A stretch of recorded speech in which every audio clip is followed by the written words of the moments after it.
ওপৰত যে ভিডিঅ'টো দেখি আছে মই আৰু মোৰ ৱাইফে হয় আচলতে আমাৰ লগত হৈছিলে কি সেইখিনি কথা জনাবৰ কাৰণে মই এই ভিডিঅ'টো বনালো। প্ৰথমতে আপোনালোকে ভিডিঅ'টো ভালদৰে চাই লওক আচলতে আমাৰ লগত ঘটিছিলে কি।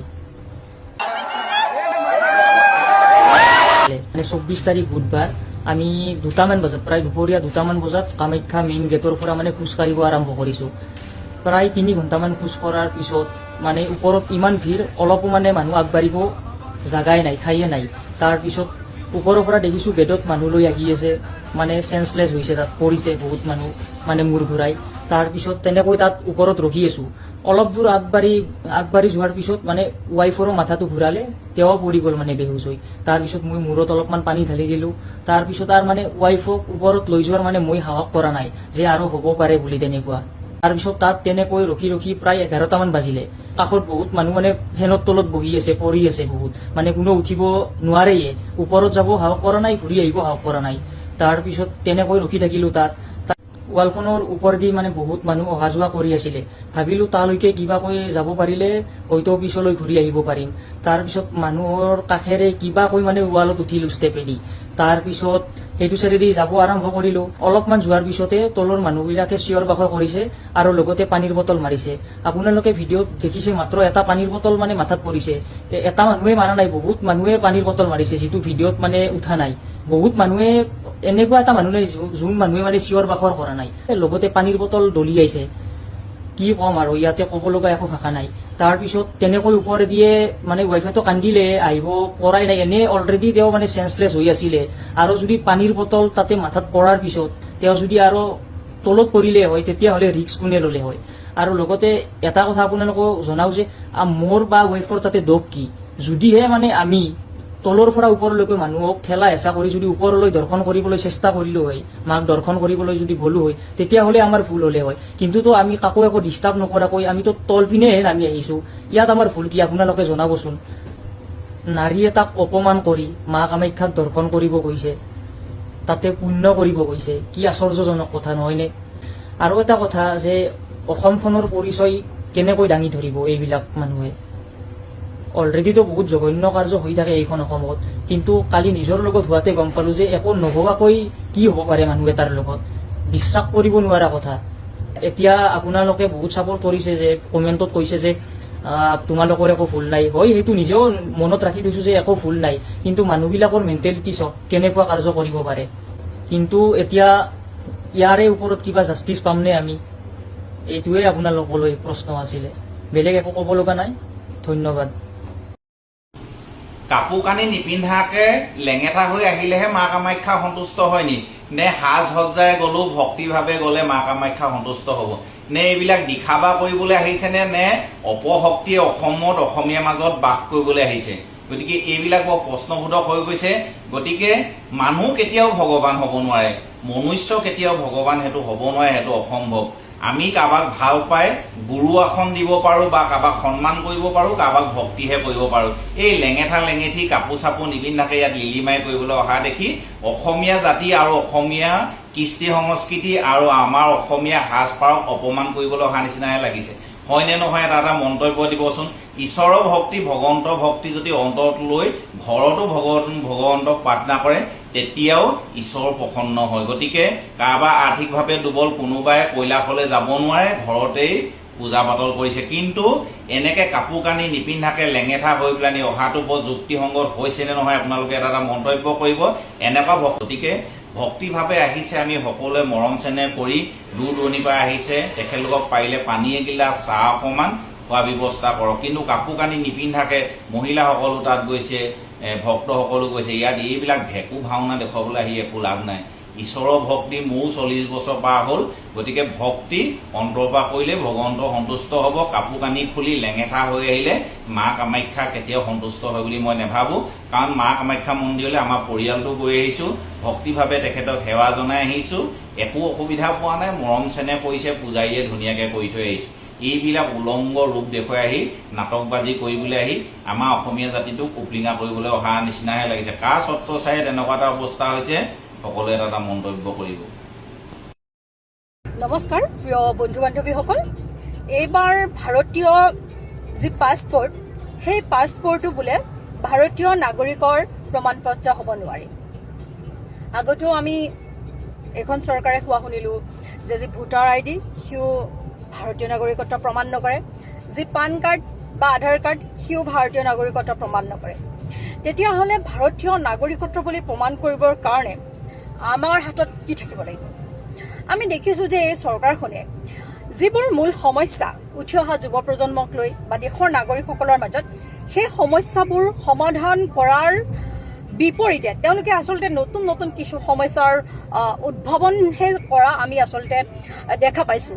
নে এয়া তেওঁলোকৰ নতুন এক কূটকৌশল? কাৰণ আমি যদি চাওঁ, ভাৰতীয় পাছপৰ্ট যদি ভাৰতীয় নাগৰিকৰ প্ৰমাণপত্ৰ হ'ব নোৱাৰে, তেতিয়াহ'লে পাছপৰ্ট এখন এপ্লাই কৰাৰ লগে লগে পুলিচ ভেৰিফিকেশ্যন কিয় কৰা হয়? আৰু যদি আমি চাওঁ যে ভাৰতবৰ্ষৰ বিশেষকৈ কোনকেইখন ৰাজ্যত ভাৰতীয় পাছপৰ্ট বেছি সংখ্যক আছে, যদি আমি চাওঁ তেতিয়াহ'লে আমি দেখিম যে কেৰালা, তামিলনাডু, মহাৰাষ্ট্ৰ আৰু পঞ্জাৱ এইকেইখন ৰাজ্যত আচলতে বহু বেছি লোকে ভাৰতীয় যি পাছপৰ্ট তেওঁলোকৰ হাতত আমি এইকেইখন ৰাজ্যৰ মানুহৰ হাতত আমি থকা দেখা পাওঁ। বিশেষকৈ পঞ্জাৱৰ হাতত প্ৰায় 70-80 লাখ মানুহৰ হাতত পাছপৰ্ট আছে। গতিকে আমি দেখিছোঁ যে 2027 চনত পাঞ্জাৱতো নিৰ্বাচন আহি আছে আৰু স্বাধীন ভাৰতৰ পিছৰ পৰা বুলি আমি যেতিয়া দেখিছোঁ, আজিলৈকে পাঞ্জাৱত কিন্তু বিজেপিৰ চৰকাৰ হোৱা আমি দেখা পোৱা নাই। আকালি দলৰ লগত তেওঁলোকে মিলি পেলানি কৰিব পাৰে, কিন্তু বিজেপিৰ পোনপটীয়াকৈ চৰকাৰ হোৱা আমি দেখা পোৱা নাই। সেইকাৰণে হয়তো এনেকুৱাও হ'ব পাৰে যে যেনেকৈ পশ্চিমবংগত বহুত লাখ, প্ৰায় 27 লাখ মানুহৰ ভোট তেওঁলোকে কাটিছে, আধাৰ কাৰ্ড ভোটাৰ ID এইবোৰ ভাৰতীয় নাগৰিকত্বৰ প্ৰমাণপত্ৰ নহয় বুলি, ঠিক তেনেকৈ কোনে জানে যে পাঞ্জাৱতো এই যি 70-80 লাখ ভোটাৰ আছে বা তেওঁলোকৰ হাতত যি ভাৰতীয় পাছপৰ্ট আছে, তেওঁলোকৰ সেই পাছপৰ্টখিনিও হয়তো এনেকুৱা ধৰণৰ তেওঁলোকে নস্বাত কৰি তেওঁলোকৰ ভোট কটাৰ এক ষড়যন্ত্ৰ কৰিব পাৰে, বা এটা ডাঙৰ যে কিবা এটা ষড়যন্ত্ৰ কৰিবলৈ গৈ আছে এই মোদী চৰকাৰে, সেই কথাটো তেওঁলোকৰ এই কৰ্মকাণ্ডবিলাকৰ পৰা আমি অনুমান কৰিব পাৰোঁ। কিন্তু এটা কথা, ইয়াতে বিভিন্ন সময়ত বিভিন্নজনে প্ৰশ্ন সুধিছে যে ভোটাৰ ID, পান কাৰ্ড, আধাৰ কাৰ্ড, ভাৰতীয় পাছপৰ্ট যদি ভাৰতীয় নাগৰিকৰ প্ৰমাণপত্ৰ হ'ব নোৱাৰে, তেতিয়াহ'লে কি হ'ব পাৰে? বিজেপিৰ সদস্যতাৰ যিখন কাৰ্ড, সেইখন কি ৰচিদখন, সেইখন কি ভাৰতীয় নাগৰিকত্বৰ প্ৰমাণপত্ৰ হ'ব পাৰে নেকি? আপোনালোকে এটা কথা চাব যে তেখেতলোকে যেতিয়াৰ পৰা চৰকাৰ হৈছে, কেৱল আমাৰ নাগৰিকসকলক খালি লাইনত লগাইছে। এইটো নোটবন্দীত আমাক লাইনত লগালে, ইটো কৰিবলৈ আমাক লাইনত লগালে, সিটো কৰিবলৈ আমাক লাইনত লগালে। কিন্তু আমি দেখিছোঁ তাৰ বিপৰীতে এই চৰকাৰখনে মূল সমস্যাবোৰ সমাধান কৰিবলৈ কেতিয়াও চেষ্টা কৰা নাই। আৰু আমি দেখিছোঁ বিজেপি চৰকাৰখনৰ যোনটো আমি তেখেতলোকৰ অভিভাৱক বুলি ক'ব লাগিব, RSSে কিন্তু আজিলৈকে তেওঁলোকৰ সংগঠনটোৰ পঞ্জীয়ন কৰা নাই। তেওঁলোকৰ আয় ব্যয়ৰ হিচাপ ভাৰতীয় চৰকাৰ বা ভাৰতৰ জনগণৰ ওচৰত আজিলৈকে তেওঁলোকে দিয়া নাই। গতিকে ইমান এটা বৃহৎ সংগঠনে যদি ভাৰতীয় জনসাধাৰণৰ ওচৰত দায়বদ্ধ নোহোৱাকৈ কাম কৰিব পাৰে, তেতিয়াহ'লে ভাৰতীয় নাগৰিকে প্ৰতিটো কথা চৰকাৰে কোৱা মতে, বিজেপিয়ে কোৱা মতে কিয় মানি চলিব, সেই কথাটোৰ উত্তৰ কিন্তু আমি বিচাৰিছোঁ। ধন্যবাদ।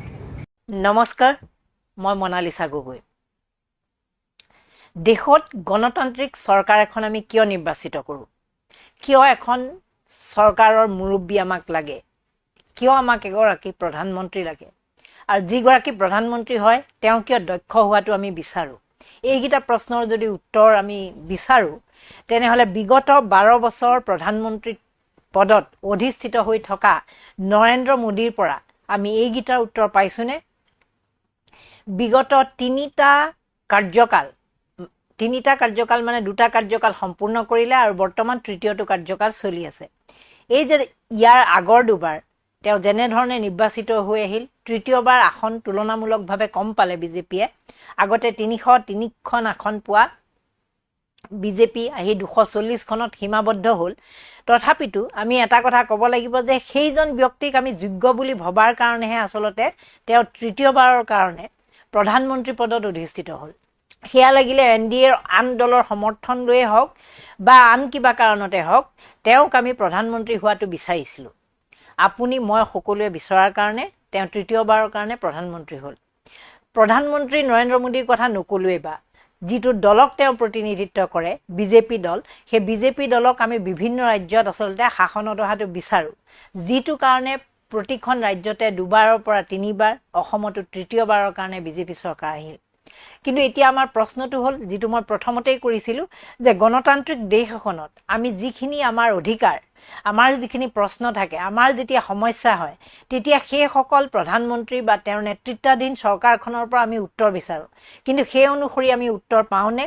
তেওঁলোকে আমাৰ সমস্যাসমূহ যেতিয়া আমি সমস্যাত ভুগোঁ, তেতিয়া তেওঁলোকে আমাৰ সেই সমস্যাবিলাকৰ আমি যি প্ৰশ্ন কৰোঁ, সেই প্ৰশ্নবিলাকৰ উত্তৰ দিয়েনে, নে তেওঁলোকে ফালৰি কাটে?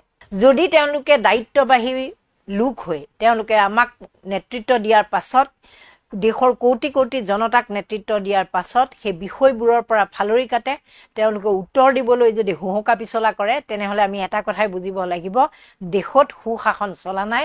আৰু যাৰ হাতত আমি ক্ষমতাৰ বাঘজৰীডাল দিছোঁ, বাঘজৰীডাল পোৱা মানুহজনে ভাল ধৰণে পৰিস্থিতি চম্ভালিব পৰা নাই বা নিয়ন্ত্ৰণ কৰিব পৰা নাই। বিগত দিনবিলাকত যদি আপোনালোকে লক্ষ্য কৰে, আটাইতকৈ ডাঙৰ আমাৰ দেশৰ সমস্যাটো হ'ল নিটৰ 22 লাখ পৰীক্ষাৰ্থীৰ প্ৰশ্নকাকত ফাদিল। সেই প্ৰশ্নকাকত ফাদিলৰ কাৰণে 22 লাখ পৰীক্ষাৰ্থীৰ জীৱনলৈ হতাশা আহিছিল আৰু প্ৰায় 20 গৰাকী ছাত্ৰ ছাত্ৰীয়ে নিজকে নিঃশেষ কৰিব লগা পৰিস্থিতিৰ সৃষ্টি হৈছিল।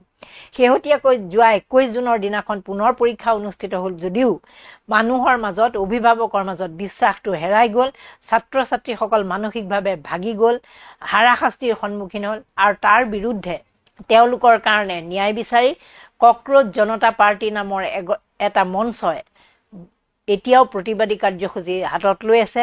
কংগ্ৰেছ দলেও ইতিমধ্যে বহু ক্ষেত্ৰত NSUI পৰা আদি কৰি যথেষ্ট তেওঁলোকে প্ৰতিবাদ কৰিছে। তেওঁলোকে শিক্ষামন্ত্ৰী ধৰ্মেন্দ্ৰ প্ৰধানৰ পদত্যাগ বিচাৰিছে। কিন্তু আপোনালোকে সকলোৱে দেখি আছে যে 22 লাখ ল'ৰা ছোৱালীক ক্ষতিগ্ৰস্ত কৰা, 22 লাখ মেধাৱী ছাত্ৰ ছাত্ৰীৰ জীৱন বিপন্ন কৰা, তাৰ লগতে সমান্তৰালভাৱে অভিভাৱিকাসকলৰ মানে প্ৰায় 1 কোটি দেশৰ জনসাধাৰণৰ লগত সম্বন্ধ থকা এই বিষয়টোক লৈ কিন্তু প্ৰধানমন্ত্ৰী নৰেন্দ্ৰ মোদীয়ে এটাও মন্তব্য কৰা নাই। এতিয়ালৈকে এবাৰো তেওঁ কোনো ধৰণৰ এই ছাত্ৰ ছাত্ৰীখিনিক সকাহ দিবলৈ, এই অভিভাৱকসকলক সকাহ দিবলৈ কোনো ধৰণৰ মন্তব্য কৰা নাই। কিন্তু এইগৰাকী প্ৰধানমন্ত্ৰীয়ে আপোনালোকৰ মনত আছে চাগে, সিদিনা এইবাৰো ফেব্ৰুৱাৰী মাহত আহি ব্ৰহ্মপুত্ৰৰ মাজত নৌকা বিহাৰ কৰি তেওঁ পৰীক্ষা পে চৰ্চা কৰিছিল। এই পৰীক্ষা পে চৰ্চা তেওঁ বছৰি যিকোনো CBSE পৰীক্ষাৰ যেতিয়া চূড়ান্ত পৰীক্ষা থাকে, সেই পৰীক্ষাৰ আগত তেওঁ পৰীক্ষা পে চৰ্চা বুলি এটা প্ৰগ্ৰেম কৰে। সেই প্ৰগ্ৰেমটোত তেওঁ ল'ৰা ছোৱালীবিলাকৰ সমস্যাৰ বুজ লয়, তেওঁ পৰামৰ্শ দিয়ে, তেওঁ উপদেশ দিয়ে, কেনেধৰণে টেনশ্যন ল'ব নালাগে, পৰীক্ষাত এপিয়াৰ হ'বলৈ যাওঁতে ভয় খালে কেনেকুৱা সমস্যাৰ সৃষ্টি হয়, মানসিকভাৱে কেনেধৰণে ভাগি পৰিব নালাগে পৰীক্ষাৰ আগত, এই ধৰণৰ মন্তব্য দিবলৈ প্ৰধানমন্ত্ৰীয়ে প্ৰতি বছৰে CBSEৰ 10ম শ্ৰেণী আৰু CBSEৰ 12শ শ্ৰেণীৰ পৰীক্ষাৰ আগত পৰীক্ষা পে চৰ্চা বুলি এক অনুষ্ঠান কৰে, ল'ৰা ছোৱালীসকলৰ লগত মত বিনিময় কৰে। প্ৰতিবাৰে তেওঁৰ এইখন এক প্ৰকাৰ কোট আনকোটকৈ ক'বলৈ গ'লে প্ৰতিবাৰে এই ঘটনাটো, এই ভেকু ভাওনাখন প্ৰতিবাৰে আছে। 2014 চনত ক্ষমতালৈ অহাৰ পৰা আন প্ৰধানমন্ত্ৰীতকৈ নিজকে বেলেগ পৃথক বুলি দেখুৱাবলৈ তেওঁ এনেধৰণৰ বহুতবোৰ কামেই কৰি আহিছে। তাৰোপৰি আপোনালোকে জানে যে তেওঁ মাহত মন কী বাত নামৰ এটা অনুষ্ঠান কৰে, য'ত তেওঁ মনৰ সমস্যাবোৰ বিভিন্ন লোকৰ মাজত শ্বেয়াৰ কৰে, তেওঁ দেখা সমস্যাৰ কথা কয়, ক'ত কোনে ভাল কাম কৰি আছে সেইবিলাকৰ উদাহৰণ দিয়ে, সেই মানুহবিলাকৰ লগত তেওঁ কথা পাতিব খোজে, তেওঁক যোগাযোগ কৰাই দিয়া হয়। এনেকুৱা ধৰণে বহুত সময় তেওঁ সেই ধৰণৰ মন্তব্য কৰা আমি দেখি আহিছোঁ। কিন্তু সেইজন বহুবল্কী প্ৰধানমন্ত্ৰীয়ে বিগত এই 22 লাখ ল'ৰা ছোৱালীৰ জীৱন যেতিয়া এনেকুৱা ধৰণে বিপদাপন্ন হৈ পৰিল, ইজনৰ পিছত সিজনে যেতিয়া মৃত্যুক সাৱটি ল'বলৈ গ'ল, সেই সময়ত কিন্তু প্ৰধানমন্ত্ৰীয়ে সকাহ দিবলৈ এটা মন্তব্য কৰা কাৰো চকুত নপৰিল বা এটাও মন্তব্য তেওঁ নকৰিলে। না তেওঁৰ লগত থকা যিগৰাকী শিক্ষামন্ত্ৰীৰ দায়িত্ব দি তেওঁ দায়িত্ব দিয়া শিক্ষামন্ত্ৰীগৰাকী ধৰ্মেন্দ্ৰ প্ৰধানক পদত্যাগ কৰিবলৈ বাধ্য কৰালে। এইগৰাকী হ'ল আমাৰ প্ৰধানমন্ত্ৰী। এয়া হ'ল শিক্ষাৰ লগত জড়িত সমস্যা। দ্বিতীয়, আপোনালোকৰ সকলোৰে মনত আছে উত্তৰ পূৰ্বাঞ্চলৰ মণিপুৰ, এতিয়াও মণিপুৰ জ্বলি আছে। 2023 চনৰ 4 মে'ৰ পৰা মণিপুৰ জ্বলি আছিল। প্ৰায় 6-7 মাহ একেলেঠাৰে তাত জ্বলি থকাৰ পাছত 200ৰ ওপৰ মানুহৰ মৃত্যু হোৱাৰ পাছতো প্ৰধানমন্ত্ৰী নৰেন্দ্ৰ মোদীয়ে সেই সম্পৰ্কত এটা টু শব্দ উচ্চাৰণ কৰা নাছিল। সংসদৰ অধিৱেশনবিলাকত তেওঁ মণিপুৰ সম্পৰ্কত এটা মন্তব্য কৰা নাছিল, কিন্তু সেই মণিপুৰতে আহি তেওঁ অষ্টলক্ষ্মীৰ এখন ৰাজ্য বুলি ক'বলৈ আগতে নিৰ্বাচনী প্ৰচাৰ চলাব সেই তেনেকুৱা ধৰণৰ মন্তব্য দিছিল। কিন্তু সেইগৰাকী প্ৰধানমন্ত্ৰীয়ে যেতিয়া মণিপুৰ জ্বলি আছিল, গোষ্ঠী সংঘৰ্ষত যেতিয়া মানুহবিলাকে ঘৰ দুৱাৰ হেৰুৱাই শিবিৰত থাকিবলগীয়া হৈছিল, এতিয়াও মণিপুৰৰ পৰিস্থিতি ভয়াৱহ হৈ আছে। সেই মণিপুৰক লৈ এতিয়াও নৰেন্দ্ৰ মোদী সম্পূৰ্ণ নীৰৱতা অৱলম্বন কৰি আছে। তেনেহ'লে আমাক এইগৰাকী প্ৰধানমন্ত্ৰী লাগে কিয়? শিক্ষাৰ্থীৰ যেতিয়া সমস্যা হয় তেওঁ নীৰৱে থাকে, যেতিয়া দেশত গোষ্ঠী সংঘৰ্ষ হয় তেতিয়া তেওঁ নীৰৱে থাকে। তেনেহ'লে তেওঁ মাতে কেতিয়া? আদানীৰ সম্পত্তিক লৈ, আদানীৰ বিভিন্ন বিনিয়োগক লৈ, বৈদেশিক বিনিয়োগক লৈ যেতিয়া বিভিন্ন ধৰণৰ বাতৰি হয়, যেতিয়া বিৰোধীয়ে স্পষ্টীকৰণ দিয়াটো বিচাৰে, সেই সম্পৰ্কত তেওঁ নীৰৱতা অৱলম্বন কৰে। তেওঁ কোনোদিনে সেই বিষয়ত মাত নামাতে। মূল্যবৃদ্ধিয়ে কোঙা কৰি পেলাইছে দেশৰ জনতাক। আপোনালোক সকলোৱে জানে যে কেনেকুৱা ধৰণে সামগ্ৰীৰ মূল্য বৃদ্ধি হৈছে, কিন্তু এই সময়তো প্ৰধানমন্ত্ৰী মোদী আৰু তেওঁৰ যি চৰকাৰৰ দায়িত্বশীল মন্ত্ৰীসকল আছে, কাৰো এই বিষয়ত মন্তব্য নাই। বৰঞ্চ তেওঁলোকে সেই যুদ্ধৰ দোহাই দি সামগ্ৰীৰ মূল্য বৃদ্ধি হোৱা বুলি বাৰে বাৰে মন্তব্য কৰে, যদি তেওঁলোকক ক'ৰবাত বুম লগাই সোধা হয়। তাৰোপৰি সীমান্ত সুৰক্ষা সম্পৰ্কত চীনৰ লগত যে সীমান্তৰ আমাৰ যি কাজিয়া, সেই যুদ্ধ, সেই সম্পৰ্কত যদি আপুনি প্ৰশ্ন কৰে, তেতিয়াও নৰেন্দ্ৰ মোদী নীৰৱ। তেওঁ কোনো প্ৰশ্ন দিবলগীয়াও নাথাকে। তেওঁ কোনো ধৰণৰ সেই বিষয়টোৰ পৰা আঁতৰি থাকি সদায় এটা দূৰত্ব মেইনটেইন কৰি থাকে। সমান্তৰালভাৱে তেওঁক যদি চোৱা যায় যে পেট্ৰল ডিজেলৰ ইন্ধনজাত মূল্য বৃদ্ধি হৈছিল কিয়? ইন্ধনজাত মূল্য বৃদ্ধি হৈছিল এই যুদ্ধৰ কাৰণে, মধ্যপ্ৰাচ্যৰ যুদ্ধৰ কাৰণে ইন্ধনজাত সামগ্ৰীৰ মূল্য বৃদ্ধি হৈছিল। কিন্তু যেতিয়া মধ্যপ্ৰাচ্যৰ যুদ্ধ বন্ধ হ'ল, এতিয়া সকলোতে পেট্ৰলৰ দাম কমিল, ডিজেলৰ দাম কমিল, কিন্তু ভাৰতবৰ্ষত কিয় কমা নাই? সেই প্ৰশ্নৰ উত্তৰ দিবলৈ আপুনি প্ৰধানমন্ত্ৰী মোদীক নাপায়। তেওঁ মন কী বাতত সেই বিষয়টো অন্তৰ্ভুক্ত নহয়। সেইবোৰ বিষয়ক লৈ তেওঁ কেতিয়াও তেনেকুৱা ধৰণৰ মন্তব্য, যিবোৰ সমস্যা জনসাধাৰণে ভুগি আছে, সেই সমস্যাবোৰ সম্পৰ্কত প্ৰধানমন্ত্ৰী মোদীয়ে কেতিয়াও মন্তব্য দিবলৈ নাহে। কিন্তু তেওঁ মন্তব্য দিবলৈ আহে কেতিয়া? তেওঁৰ নিজৰ কথা যদি ক'ব লগা হয়, নিজে যদি কিবা সিদ্ধান্ত লয়, সেই সিদ্ধান্তটো ইমপ্লিমেণ্ট কৰিবলৈ, সেই সিদ্ধান্তটো বলবৎ কৰাৰ কাৰণে তেওঁ 8টা বজাত আহি সন্ধিয়া দূৰদৰ্শনৰ জৰিয়তে আমাক সকলোকে সম্বোধন কৰি সেই বিষয়টো জনায়। সেয়া হ'ল আমাৰ প্ৰধানমন্ত্ৰী নৰেন্দ্ৰ মোদীৰ কাম। আপোনালোকে শেহতীয়াকৈ জানে যে মধ্যপ্ৰদেশৰ মুখ্যমন্ত্ৰী ডক্টৰ মোহন যাদৱৰ বিৰুদ্ধে এটা ডাঙৰ এলিগেশ্যন আহিছে। সেই এলিগেশ্যনটো হ'ল যে তেওঁ মুখ্যমন্ত্ৰী হোৱাৰ পাছতে উজ্জয়িনী নামৰ যিডোখৰ জেগা, তাত যথেষ্ট পৰিমাণৰ ভূমি ক্ৰয় কৰিছে তেওঁৰ পৰিয়ালৰ লোকসকলে। আৰু উজ্জয়িনী জেগাডোখৰ হ'ল তেওঁ হিন্দুৰ এটা পবিত্ৰ স্থান, আৰু সেইখন ডেভেলপ হ'বলৈ গৈ আছে, উন্নয়ন হ'বলৈ গৈ থকা, মানে তাত কিছুমান প্ৰজেক্ট লোৱা হ'ব চৰকাৰী ফালৰ পৰা। সেইকাৰণে তাত প্ৰজেক্ট লোৱাৰ আগতেই, চৰকাৰীভাৱে ঘোষণা কৰাৰ আগতেই মোহন যাদৱৰ পৰিয়ালে তাত ভূমি ক্ৰয় কৰিছে, যথেষ্ট সংখ্যক ভূমি ক্ৰয় কৰিছে। এই বিষয়টো যেতিয়া অভিযোগ উত্থাপন কৰিলে, কংগ্ৰেছৰ মধ্যপ্ৰদেশৰ যি ৰাজ্যিক সভাপতি জিতু পাটোৱাৰীয়ে যেতিয়া এই বিষয়টো উত্থাপন কৰিলে, তাৰপিছত তেওঁ সংবাদমেলো সম্বোধন কৰিলে, তেওঁ দিল্লীৰ পৰা সংবাদমেল সম্বোধন কৰিলে, কিন্তু এই বিষয়ত কোনো স্পষ্টীকৰণ এতিয়ালৈকে মধ্যপ্ৰদেশৰ মুখ্যমন্ত্ৰীয়েও দিয়া নাই। কেৱল এয়া ৰাজনৈতিক উদ্দেশ্য প্ৰণোদিত বিষয় বুলি কৈ দায় সাৰিছে। আৰু এইফালে সেই বিজেপিৰ মুখ্যমন্ত্ৰীগৰাকীৰ বিৰুদ্ধে ইমান গুৰুতৰ অভিযোগ উঠাৰ পাছতো কিন্তু ভাৰতবৰ্ষৰ প্ৰধানমন্ত্ৰী, গৃহমন্ত্ৰীকে ধৰি কোনো এগৰাকী ব্যক্তিয়ে এই গুৰুত্বপূৰ্ণ বিষয়টো সম্পৰ্কত কোনো ধৰণৰ মন্তব্য দিয়া নাই। আৰু সকলোতকৈ শেষত আটাইতকৈ গুৰুত্বপূৰ্ণ বিষয়টো হ'ল ৰাম মন্দিৰৰ কেলেংকাৰী। ৰাম মন্দিৰ বুলি কোৱাৰ লগে লগে মই সকলোৱে জানো যে এই ৰাম মন্দিৰৰ লগত বিজেপি যিমান জড়িত, তাতকৈ বেছি জড়িত RSSৰ এটা এজেণ্ডা আছিল ৰাম মন্দিৰ স্থাপন কৰা। বাবৰি মছজিদ আমি সকলোৱে জানো বাবৰি মছজিদক লৈ তাত যি এটা বিবাদ চলি আছিল, তাত মাটিৰ ভূমিখিনিৰ যি বিবাদ চলি আছিল, সেই বিবাদ উচ্চতম ন্যায়ালয়ৰ ৰায়ৰ জৰিয়তে সেই বিবাদ নাইকিয়া হৈছিল। আৰু নাইকিয়া হোৱাৰ পিছত উচ্চতম ন্যায়ালয়ে এখন ট্ৰাষ্ট গঠন কৰি পেলাই তাত ৰাম মন্দিৰ এষ্টাব্লিছ কৰিব লাগে বুলি ৰাম মন্দিৰ তাতে পাতিব পাৰিব বুলি তেওঁলোকে নিৰ্দেশ দিছিল।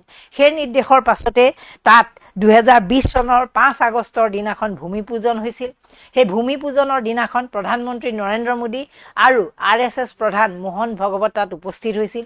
মোহন ভগৱতে সেইদিনাখন উপস্থিত হৈ নিজেই কৈছিলে যে এইটো RSSৰ 30 বছৰ পুৰণি এটা সপোন আছিল।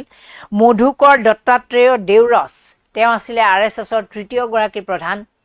মোহন ভগৱতৰ দৰে তেওঁ পদবীত আছিল, তৃতীয়গৰাকী ব্যক্তি আছিল। RSS গঠন হোৱাৰ পিছত তেওঁ তৃতীয়গৰাকী সেই পদত থকা ব্যক্তি আছিল। আৰু মধুকৰ দত্তাত্ৰেয় দেউৰছৰ সপোন আছিল যে যিকোনো কাৰণতে তাত ৰাম মন্দিৰৰ সেই বিবাদমান যিটো অঞ্চল আছিলে, বাবৰি মছজিদ হ'ব লাগে নে ৰাম মন্দিৰ হ'ব লাগে, তাত ৰাম মন্দিৰ হোৱাটো তেওঁৰ সপোন আছিল। আৰু সেই সপোন পূৰণ কৰিবৰ কাৰণে 1980 চনৰ পৰা RSSে VSPক সেই দায়িত্বটো দিছিল। বিশ্ব হিন্দু পৰিষদ আৰু বজৰং দলে মূলভাৱে সেই দায়িত্ব পালন কৰিছিল।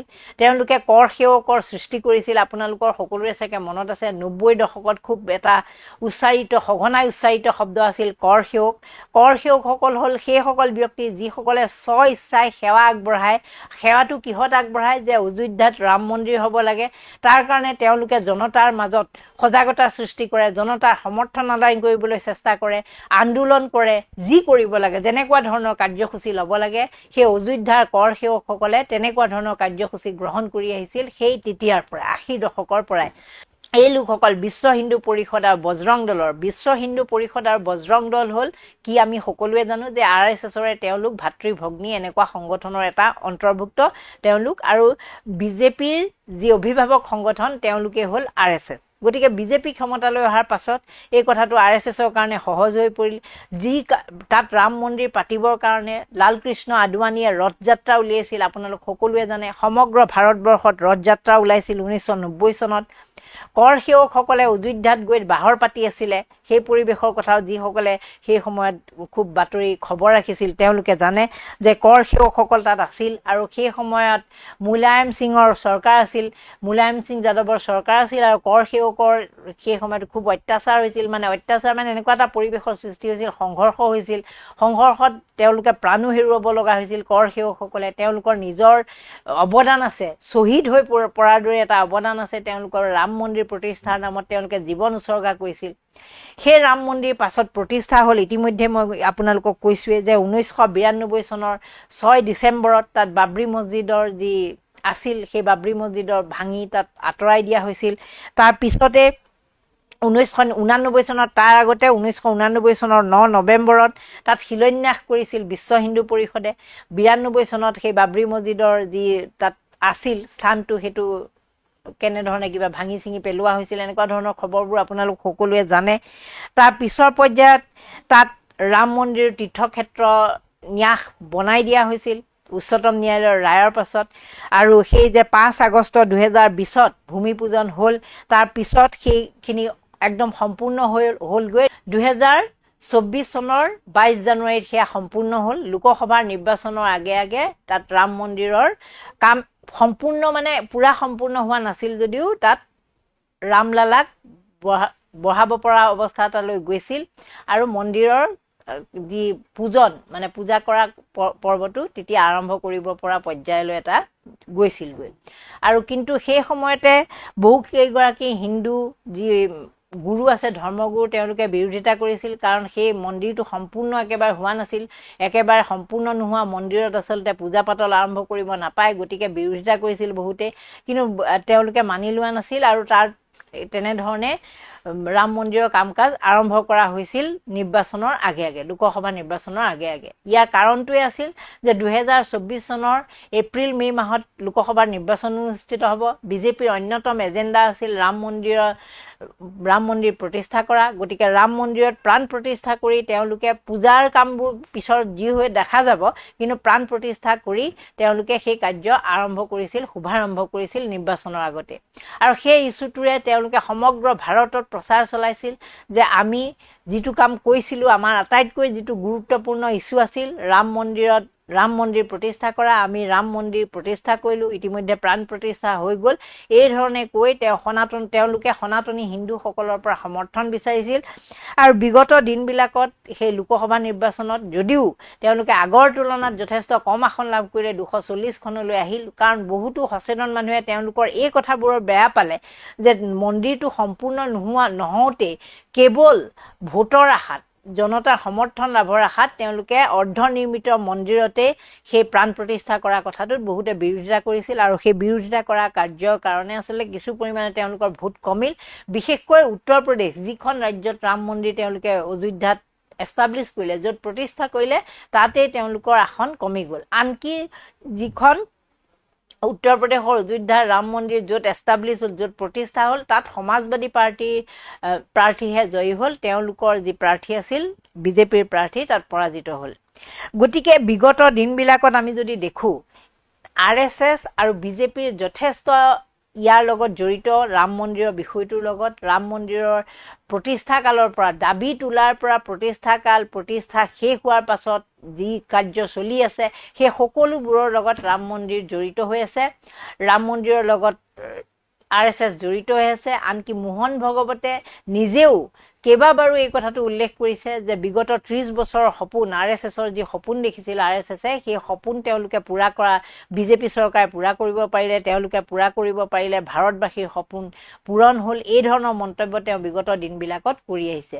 কিন্তু আটাইতকৈ গুৰুত্বপূৰ্ণ কথাটো আপোনালোকে দেখিছে যে যেতিয়াই ৰাম মন্দিৰত দিয়া দান বৰঙণিৰ খেলিমেলি লাগিল, দান বৰঙণিৰ ক্ষেত্ৰত অনিয়ম ধৰা পৰিল, যে তালৈ দিয়া দান বৰঙণি গোটেইখিনি কেনেধৰণে হৰলুকি হৈছে, সেই কথাবোৰ যেতিয়া ওলাল, 200 কোটিতকৈ অধিক টকাৰ যেতিয়া খেলিমেলি বাতৰি ওলাল, সেই বাতৰি ওলোৱাৰ পাছত RSSে একেবাৰে এই বিষয়টোৰ পৰা আঁতৰি আছে। কোনো ধৰণৰ তেওঁলোকে এনেকুৱা বিষয়ত মন্তব্য কৰা নাই। মোহন ভগৱতে এতিয়ালৈকে সম্পূৰ্ণ নীৰৱতা অৱলম্বন কৰিছে। কেৱল মোহন ভগৱতেই নহয়, RSSৰ যিমান আছে বিষয়ববীয়া, তেওঁলোকে কোনেও এই বিষয়ত মন্তব্য কৰা নাই যে ৰাম মন্দিৰ তেওঁলোকৰ এটা এছেঞ্চিয়েল পাৰ্ট বুলি ক'ব পাৰি, তেওঁলোকৰ লগত অংগাংগী এটা সম্বন্ধ থকা ৰাম মন্দিৰ আৰু RSS বুলি ক'লে কি সম্পৰ্ক সকলোৱে জানে। লালকৃষ্ণ আদৱানীৰ দিনৰ পৰাই সেই সম্পৰ্ক। কিন্তু সেই সম্পৰ্ক থকা ৰাম মন্দিৰক এনেকুৱা ধৰণৰ কেলেংকাৰী হোৱাৰ পাছতো কিন্তু RSSৰ দৰে সংগঠন এটাৰ মৌনতাই যথেষ্ট ৰহস্যৰ সৃষ্টি কৰিছে। সমান্তৰালভাৱে এই ৰাম মন্দিৰক লৈ যি ক্ষমতালৈ আহিছিল বিজেপি, সেই বিজেপিৰ এতিয়া মুৰব্বী বুলিয়ে কৈছোঁ, কাৰণ প্ৰধানমন্ত্ৰীগৰাকীয়ে বিজেপিৰ মুৰব্বীৰ দৰে আছে, তেওঁৰ চৰকাৰৰ মুৰব্বী। কিন্তু তেওঁ এটা শব্দও এতিয়ালৈকে উচ্চাৰণ কৰা নাই যে কিহৰ কাৰণে এনেকুৱা ধৰণৰ এটা ঘটনা ঘটিবলৈ পালে।